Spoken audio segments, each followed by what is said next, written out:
কিয়ামতের দিন এই সূর্য যখন মাথার উপরে নেমে আসবে, গুনাহগারের মাথার মগজগুলো ভাতের মারের মতো ফুটবে। সূর্যের গরমে এই মাটির জমিনটা তামা হয়ে যাবে, আলাদা কোনো কিয়ামতের মাঠ হবে না। আমগো সিদ্ধিরগঞ্জ সহ গোটা দুনিয়ার জমিনটাই হবে কিয়ামতের মাঠ। এইটাই হবে মাঠ।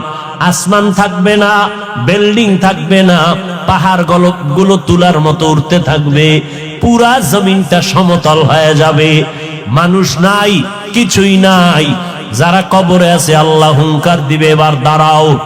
আল্লাহ পাক ইসরাফিলের সিংহায় ফুৎকার দেওয়া মাত্র রূহ আসবে লাশের মধ্যে। এরপরে সব কবর থেকে জমিনের উপরে দাঁড়াইবে। আল্লাহর আদালত বা বিচারালয় হবে সিরিয়ার জমিন, বর্তমান সিরিয়া। ওখানে আল্লাহর বিচারালয় হবে। সব জমিনের মানুষগুলো উঠাইয়া আল্লাহ ফেরেশতার মাধ্যমে সেখানে নিয়ে যাবেন। আল্লাহ ওখানে নিয়ে বিচার কার্য শুরু করবেন। জহুর থেকে ফজর, এই ফজর আর জহুরের মাঝখানে যেই সময়, এতটুকু সময় মাত্র বিচারের সময় লাগবে। এই সময়ের মধ্যে বিচার কমপ্লিট হয়ে যাবে। আমগো সিদ্ধিরগঞ্জ থানার ভিতরে একটা মামলা 50 বছর ভইরা রইল, এটা শেষ হয় না। 50 বছর মাঝে মাঝে হাতিয়া দিলে তাজা হয়, মামলা শেষ হয় না।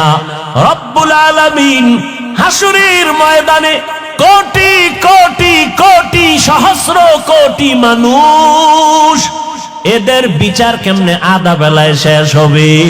বলে বান্দা বুঝবি না, যেটা বান্দার যেটা ধারণার বাইরে বুঝা অসম্ভব, এই আমার মাওলার কুদরতের দ্বারা সব কিছুই সম্ভব। কাদের কুদরত দারি বার কামাল, আন্তা রব্বি আন্তা হাসবি জুল জালাল, তুহি কাদের জলিলুল্লাহ জাহাদার, বহর হালে তুহি মেরা নেগাহদার। ও আল্লাহর বান্দারা, আল্লাহ বলেন জাহান্নাম থেকে নিজেকে বাঁচাও। 2 নাম্বার দায়িত্ব তোমার আহালকে বাঁচাও। 3 নাম্বার দায়িত্ব তোমার প্রতিবেশীরে বাঁচাও।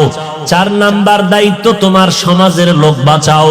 5 নাম্বারে যদি সময় পাও উম্মত নিয়ে চিন্তা করো, উম্মতের সিরিয়াল 5, সমাজের চিন্তা করবা সিরিয়াল 4, ঘরের পাশের লোকের চিন্তা করবা সিরিয়াল 3, নিজের মাইয়া বলা স্ত্রীর চিন্তা করবা সিরিয়াল 2।